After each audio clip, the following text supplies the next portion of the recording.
Welcome to Resilience Redefined. I'm your host, Michael Ostrolenk. This show is about building better humans, institutions, and systems. On the show, I'll be interviewing many different experts from across many different fields, including human optimization, health and fitness, team building, mind-body medicine. In the institutional space, we're looking at different institutions and how we can create new ones, new models and maps, including in medicine, in education, in intelligence community, in law enforcement, in the military, especially in the special operations community. Thanks for being here and enjoy the show. I'm delighted to welcome Vina Parmar, founder of Awakening Creative Arts, an inspiring healer, mandala facilitator, yoga and meditation teacher, and author.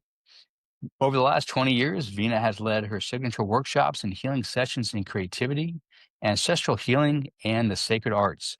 She's also author of Maiden Mother Mystic, Awakening the Goddess Within, and co-author of Sacred Creations, which weaves sacred art, storytelling, and contemplative practice. Personally authorized by Amma the Hugging Saint to teach the integrated Amrita meditation, Vina integrates ancient wisdom with modern healing, helping people awaken spirit, creativity, and balance. Good to see you, Vina. Thank you. That's a great introduction. Thank you. You're quite welcome. And, it's actually really cool. Because I've been working with you for over a year and I didn't even know you wrote books until I had to do my research on you for these You purposes. did a great So, job of doing some research. yeah, it's really cool. So, which means now I have to go buy your books to read the books. But Okay. before we talk about the work, and I just want to acknowledge you've been instrumental in a lot of my inner healing and inner work this last year. So I want to thank you for that publicly. But before we kind of get into what you're doing today with the amazing kind of integrated approach you take, can you tell us a little bit about Vina and what led you into the healing profession? Sure. I was born in India, Gujarat, India. When I was about 4, my family moved to Zambia, Africa. Wow. So I Okay. went to British schools. And when I was 18, my family moved to California, which is where I live now in Northern California. Um, And I went on to study business because, I was a very practical person. You've got to got to make money. Can't be doing all this frou-frou, woo-woo stuff. So I was very practical. I got an MBA. I see that. Yep. And and I went to work for corporate. I went to work for a mortgage company, and I was a top producer. And then I went on. The market died, and I realized, oh my God, real estate is uh, not a place to be when you're in your early 20s, when it's so fluctuating and you need to support a family. So I went on to work for state government and I got injured on the job. And that oh, was a real setback for me, but it was also a big opportunity for me to explore, like, everything that I'd been doing up until that point was always so practical. And then I ended up being able to go back to finish my master's degree. While I was doing that, I came across a course called The Artist's Way. An Artist's oh, okay. Way. You familiar with that? Oh, yeah, yeah. I read her book in Yeah. the 90s, right? Yep. Julia Yeah, yeah, Cameron. yeah, yeah. Life-changing book. I'd recommend it to Sweet. anyone. But it's a nice thing to do as a group. And so I took it from as someone who was facilitating our group. And that completely changed my whole approach from being like, I have to make money, I have to, do certain things, I have to measure up, to more of an inward guidance. And Mm, that's where I started teaching Artist Way myself nice. to practice it. It's a 12-step program, really. And then I went on to mandala art and I went on to yoga teacher training. And it just has just moved me into a whole nother direction.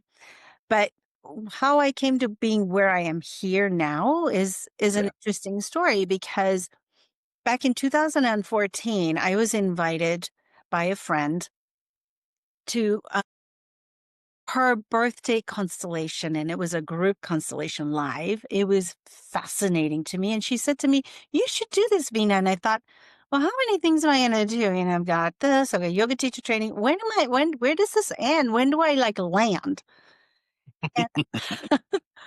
And, so anyway, that year, I wasn't sure if I wanted to take this training. I went on tour with Amma and I asked Mm, inwardly, should I do this? And the answer was, well, check in with yourself at the end of tour. And at the end of tour, it was a resounding yes. So I did the training. But during that training, I did, my facilitator did a constellation for me on, my career because I'm like, Mm. I've done this every 2 years. I'm trying to do more, more, more. And it turned out that it was, my relationship with my father, which I'm pointing to my right behind the masculine is that's on the right. And that was, there were some issues there. We all have things to work out with our parents now and then. So when I resolved that, I was able to really grow in my career, and I've been doing this for 11 years now, training facilitators and sharing this gift with the world. For the listening and viewing audience who might not know what family constellation work is, can you give us a 30-second commercial on it? Oh, yes, yes, yes. So Family Constellation came originally from Germany by a gentleman by the name of Bert Hellinger, who studied with Virginia Satir and Milton Erickson, who are very well known in the US. Um, and when he was a missionary, he went to the Zulu and worked with the Zulu in Africa, and he noticed that when he asked a Zulu woman, "How many children do you have?" She would say, "I have 5, 3 living," always including the ones Mm. who have, been passed who are passed on. And so he noticed that there were patterns that, um, that restore respect, honor in and, belonging in a family system, and family systems is the family soul, and things can break down intergenerationally. So it's intergenerational healing. And, he's got 3 principles: belonging, balance of give and take, and social order, taking our place. Those Mm. are like the 3 main principles that we use to bring, harmony into the system and restore healing. And I gotta say, it's a very trippy and very powerful technology, having had the Yes. opportunity to be a client of yours in that work. Yes, because when we set up our family system, and you and I use objects, right? Yeah, yeah, yeah. And there are ways to use objects, there are ways to do the constellation in person with actual people who you don't even know that you asked to represent. And you know, when we do a session one-on-one and we use objects and we place them in order of like what is the spatial arrangement of, if what's my relationship, for example, with my mother is looking at me, but perhaps I want to look somewhere else and I want to be far away from her. And Mhm. that's the dynamic as it stands now. And when I set that up using the objects, the quantum field activates, also known as the knowing field. And that space is where past, present, and future exist simultaneously, where when we heal the past, we heal the present, and we shift the future. So it's very powerful, yeah. And it's hard to articulate. It's something that when you experience it, Yes. I mean, you can only give so many words to jumping into the ocean and knowing what that's like to splash in that salty, warm water, you know, but then you have to go in and actually experience it. Yeah, and I definitely would encourage people, even if it sounds like, "What?" Like, that sounds very strange. It conceptually, it is strange, but when you go through the process, it's amazing how, like, either physical objects or I imagine in person, another human being is not that person, but playing a role can actually facilitate the shift of energy, whether it's Yeah. an object or a person. Like, it's fascinating to watch inside myself the shifts that occurred having conversations with inanimate objects in front of me facilitated by you. Right, because Yeah. we're activating the family soul. So when Yeah. we're having that dialogue, we're not just having uh, you know, just sentences, we're actually using what's called truth statements. And these truth statements are facts. You are my mother and I am your daughter. You you are big and I am little. These are like truth statements. You're the parent, I'm the child. And those kind of that kind of languaging really helps to kind of restore, like, where do we belong? Pause. Yeah, Yeah. balance. Yeah, and then you feel it in your body. It's a very embodied experience, right? As a somatically trained therapist, it's amazingly embodied practice and experience. Yeah, because I just walking through what you just said, like I'm the mother, you're the daughter, or whatever the thing was, and kind of reclaiming your role in that dynamic versus how you perceived yourself in that role as a child. Maybe I Mm. had to play the adult, while my mother had to play the child. Whatever the thing that I perceived it to be, and then you shift it back to how it's kind of supposed to be in the natural order of things. Literally Yeah. shifts one's psyche and brings up all kinds of interesting stuff, somatically. At least it did for me. Yes, it does. And, there is this term called parentification, right? Which is so common. Mhm, Where, as children, we want to emotionally take care of our parents. We want to do mhm. something to take care of them. Yeah, And that reverses the flow of energy and love. And as an adult, we can look at that relationship and say, no, you're the big one and I'm yeah. little. And when I take my place, I feel unburdened. I feel lighter. Yeah. And I just wanna point out this is not just a cognitive process. It's not like you just think differently. "Oh, I'm no longer playing that role inside my head," as a mentation, but it's literally changes the soma as well as the psyche. Absolutely. You breathe more easily, more deeply. You just notice like taking a sigh, like, oh, I can relax now. Yeah. So who comes to you for that particular type of work? What are some of the issues that someone would be like, "Oh, I need to work with Vina on family constellations." Yeah. You know, people are often referred to me most of the time, um, because I have initially when I took this training, the the instruction was to go out and do as many presentations as you can in the community so that people can get to kind of know you and know and experience family constellation. And once they do, then from a workshop, you'll get a few people that come and do some sessions, and then they'll tell others, and then that's how you kind of build your practice in a way. And so, since I've been doing this for over 10 years now, most of my work is just through referrals. I had a client who was referred by another client, and his father had passed away a few years prior, and he found himself just not being able to function. Like, I Mm, just can't function. I'm just like not able to run the business that my father, um, left me, and he's my hero, and I can't function.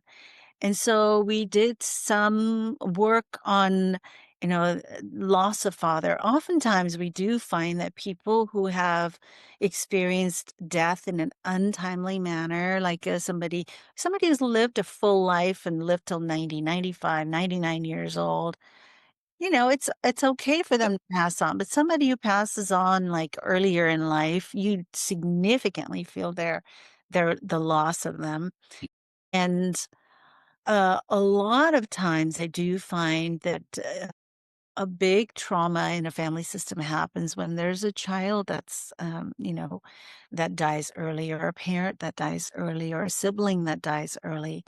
And how do you heal from very, very painful experiences? And that's, I would say, in one sentence, family constellations mm. so you to heal quickly from very painful life experiences, Yeah. be able to function again. Because we can get immobilized pretty, you know, for a long time by these things that derail us in our path. And matters of the heart cannot be logically figured out. Even if you know it and you figured it out, somehow the body needs more conscious. 100% agree. Yeah. Well, and speaking of the unconscious, you also are a hypnotherapist, which I was also a beneficiary of. You join me in the evenings to bring me down as part of my guided meditations. because you did like 4 or 5 of them for me over the time that we're working together. So I have them and I listen to them on occasion as needed, and it's really powerful. And most people have a general sense of hypnosis, at least stage hypnosis. But can you talk about, the work you do with hypnosis, specific to like the healing work that you generally do, and then the different topics people might come to you for hypnosis? Certainly, after about 5 years of doing the family constellation work and training other facilitators who had come to me, people came to me and said, I want you to train me. And I'd been doing that for some years. And I thought, what's my next level of growth? Mm. And my trainer is also a hypnotherapist. And I thought maybe I'll explore that. I never really was interested in hypnotherapy because, Mm. there's that perception of mind control and, the stigma around it. But when I took the training, I was absolutely fascinated because we're talking with the wise self. There's the conscious mind, the subconscious mind, and then the inner wisdom, the inner wise self. It was fascinating to me to talk to that part of you that's whole, perfect, and complete. So when I do Yeah. my sessions, I will take a full intake of the family system and look at, okay, there's you know, a hotspot here, a hotspot here, a repeating pattern here, repeating intergenerational repeating pattern here. There's a trauma here. Okay, so you're having issues with procrastination. We should look at some hypnotherapy there. There's a trauma here. We should do some, trauma healing hypnotherapy here. And so hypnotherapy, what I would say in one sentence to just define it would be it is the fast track and accelerated path to progress in your life. You mentioned healing trauma, but I'm familiar with people who use it for like weight loss, quit smoking, for pain management, things along those lines. Can you talk a bit more about the trauma work that you do with hypnotherapy? Sure. So with hypnotherapy, during the pandemic, right, there was Mm. just lots of time. And what happened is I did my year-long training in hypnotherapy. And then I had a couple people spontaneously go into past lives. And I thought to myself, oh, I need to know how to deal with past lives. And my particular, training did not provide for that. So I went Mm. on to train in that. And then since it was COVID, I was just training more and more. I came across other obstacles. I'm like, I need more training. So I went on to learn Milton Erickson's Wow. Ericksonian Yeah. hypnotherapy. And from Ericksonian hypnotherapy, another branch came out called NLP, Neuro Linguistic Mm. Programming, which you probably are familiar with, right? Mhm. So it's a method of NLP, the trauma work that I do. And what happens in trauma is when we look at the brain, is say, for example, this is the brain right here. Here's the reptilian brain right here. And then this is the neocortex, Mm. long-term memory. The reptilian brain, we could say, is the short-term memory. When there's a trauma, the memory gets stuck right here in the short-term memory. And Mm. so we find that, you're looping that story over and over. And that's what we call PTSD, right? Post-traumatic stress disorder, where you're seeing the movie and you're re-injuring and getting re-traumatized just by replaying that video over and over. I had recently a veteran who came to see me, and the veteran had been having nightmares for over 15 years of something that happened, out of the country. And in this particular trauma hypnotherapy, what we do is we move that memory from short term memory by a process by which we move it into long term memory. This happened, yes, but it's not happening right now. And we can do that Mm. in one session. It's really, Wow. after one session working with this veteran, um, nightmare stopped. And when I hear That's stories like that, that's amazing. it just touches my heart. Because, if we can make a difference in my teacher alma says, If you can make a difference in one person's life, you have made a great accomplishment. Mm. That's so powerful. So it's really beautiful to be able to touch and help people, you know, through accelerated means. So, for the hypnotherapy, do most people come to you for trauma specific help, or are there other issues that draw them in to want to work with you with hypnotherapy? With hypnotherapy, people generally come to me because they're stuck in their life. No, Okay. when people come because they've tried so many different things and Mhm. still running across the same obstacles. And so when I take an intake, I just draw their genealogy, look at all the major hotspots, and then I'll make a recommendation. This is where I recommend hypnotherapy. This is where I recommend trauma. And this is where I recommend family constellation. And we'll do work through them, through the different areas because, I tell people, I said, I think of myself as a railroad engineer. Your train Okay. has gotten off the tracks. Okay. Let's All right. repair it, get it back on track, and off you go. And you send me your friends and family, and we're good. That's awesome. That's cool. And I Yeah. can attest to it. In my work with you, we vacillate between the family constellations and hypnosis, back to family constellations, hypnosis, which seemed to be really good because it just gave me like a break to integrate the changes from family constellation. So it wasn't just like one thing after the other because they're pretty intense, at least my experience, pretty intense sessions.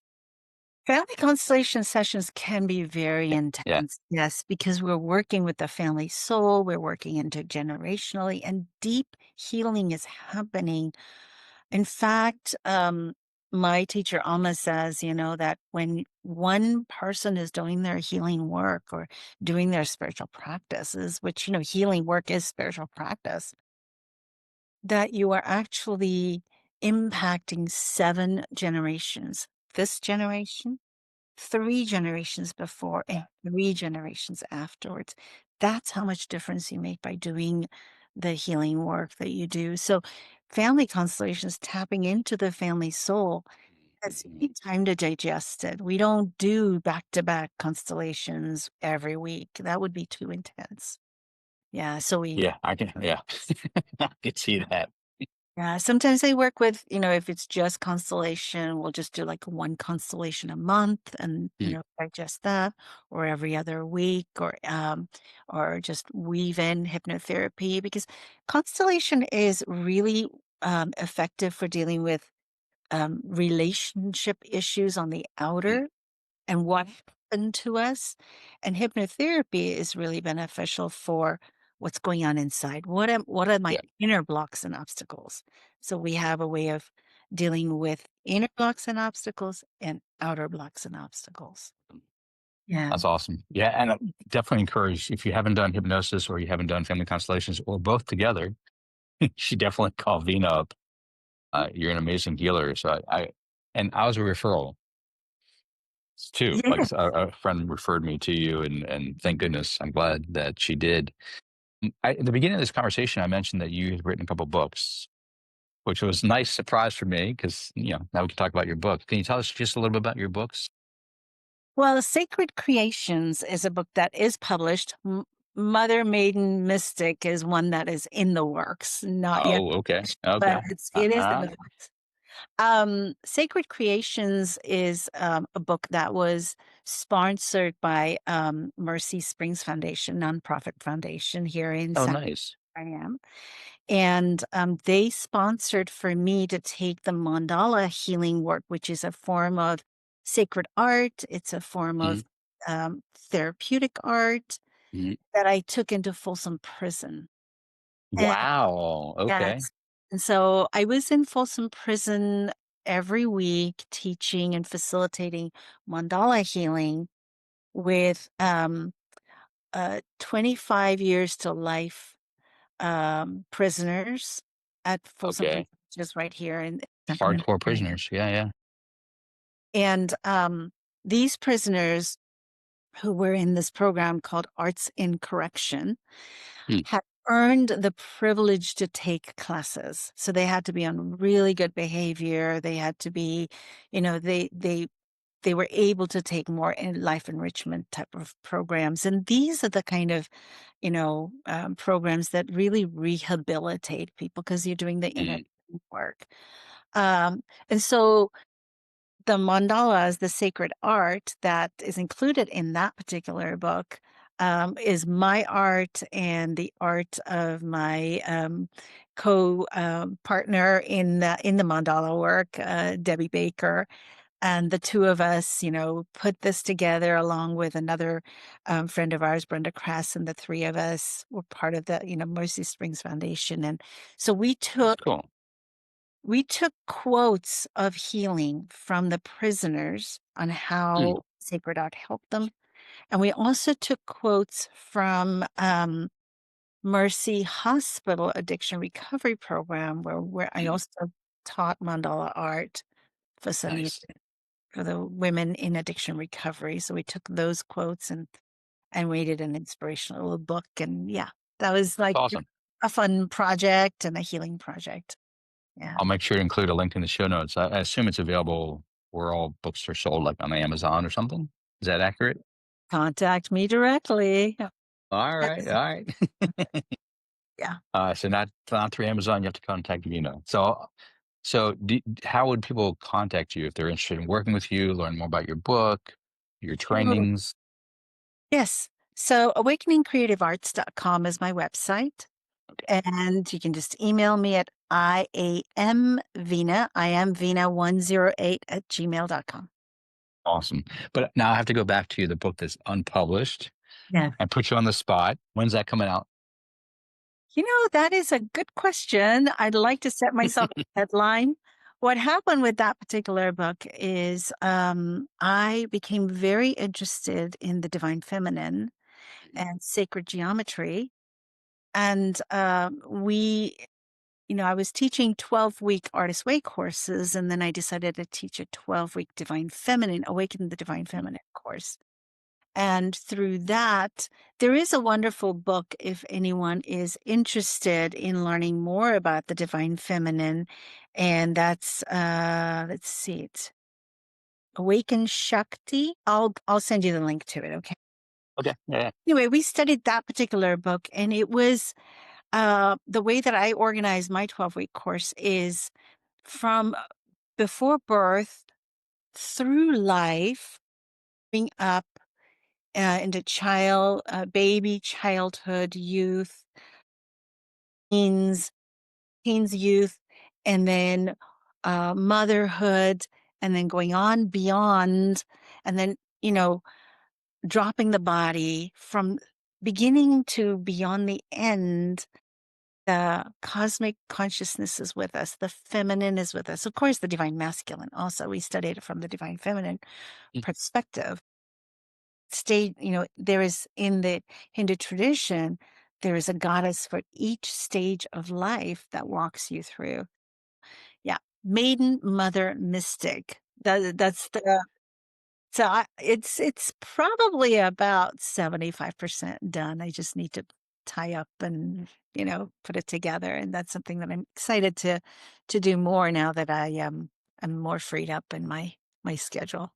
Yeah. Hopefully, you'll have it out soon. I'll have you come back so you can talk about particularly about that book. That'd be really cool if you're interested. I'd love to. I'd love to. Yeah. Yeah. Uh, So, Vina, one more time, where can people find about your work? Okay, awakeningcreativearts.com. Okay. And you can email me at iamvina108 at gmail.com. Awesome. Thank you so much. I've enjoyed this conversation with you. Oh, thank you, Michael. Thanks for having me. Great to see you again. Sam.